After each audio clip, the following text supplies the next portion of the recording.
Light years from the Milky Way, nestled inside the inner asteroid belt of a binary star system, orbited a small orange planet. Its orbit was skewed, drawing too close to the second sun in scorching summers and flying out again to freeze the grand oceans in Ice Age winters. The seasons were long, and the fast wobbling of the rock brought days quickly into nights. The people were abundant, violent, and resourceful. They had not always been so. Once they had been a peaceful people.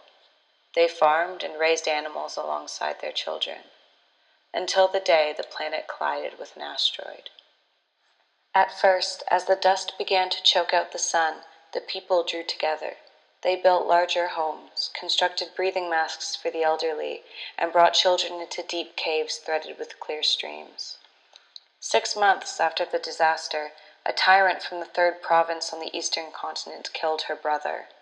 His body fell into the great ocean, and his blue blood swept into every corner of the little world. The people grew darker, angrier.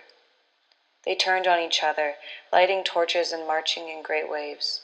The two continents built great domes to purify the air within them and sent their armies out into the smog in long boats to meet each other in the ocean. Within 2 short years, the ocean floor was littered with sails and long planks, rotting into the sea floor. They fought and fought until few were left. On the eastern continent was a young child. Face streaked with red dirt, the young face had only ever known violence and war. He was but one, and that was not enough. But one day, when a western continent child wiggled under a labor camp fence and escaped into the hills, a resistance of one became a resistance of 2. The children were small and weak, but who in a world of generals and veterans would suspect a child? Soon, 2 children became 5, then 10, and on it went until there were hundreds of children with bruised faces and bloody knees. The armies fell to them, the great ocean calmed, and entire domed cities crumbled. On the last day of the Great War, a young girl held the last general by the neck, high above the last of the old cities.